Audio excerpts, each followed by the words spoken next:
দিচ্ছিস? দেখা, এই দেখি, এই সায়ন ওদিকে যাও, ওদিকে যাও। তোমরা পড়াশোনা করেছো সন্ধ্যেবেলা থেকে? হ্যাঁ বন্ধুরা, ঠিক করে বসো। বন্ধুরা জিনিস বানিয়েছে। এই যে বন্ধুরা, এইটাতে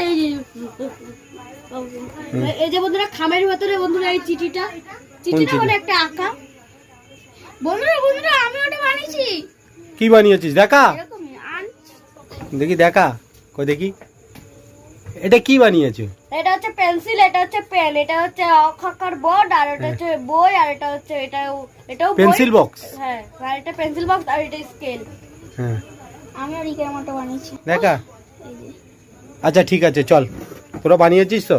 এদিকে টাকা। সন্ধ্যেবেলা কি পড়েছিস? ওইদিকে যা, ওইদিকে যা, ওই দিকটায় যা, ওই দিকটায় যা। বল, পড়াশোনা করেছিস তো? হ্যাঁ, কি বিষয় পড়েছিস?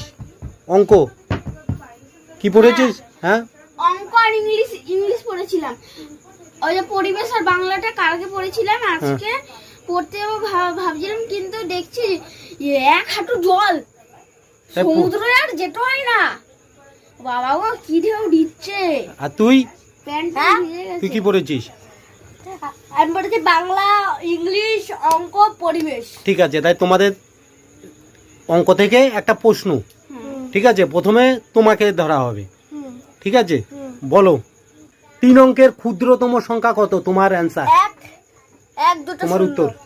3 অঙ্কের ক্ষুদ্রতম 1 2 0, 100।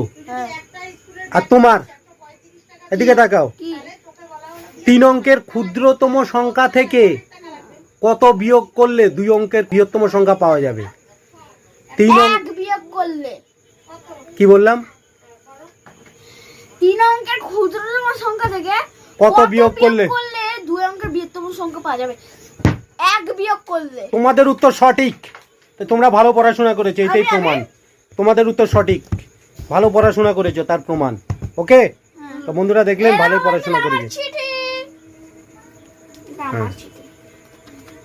ভালো হয়েছে নাকি বলবেন? এটা হচ্ছে রিকের চিঠি। রিকের চিঠি। আর এটা হচ্ছে আমার চিঠি। ঠিক আছে বন্ধুরা, কমেন্টে জানিয়ে দেবে।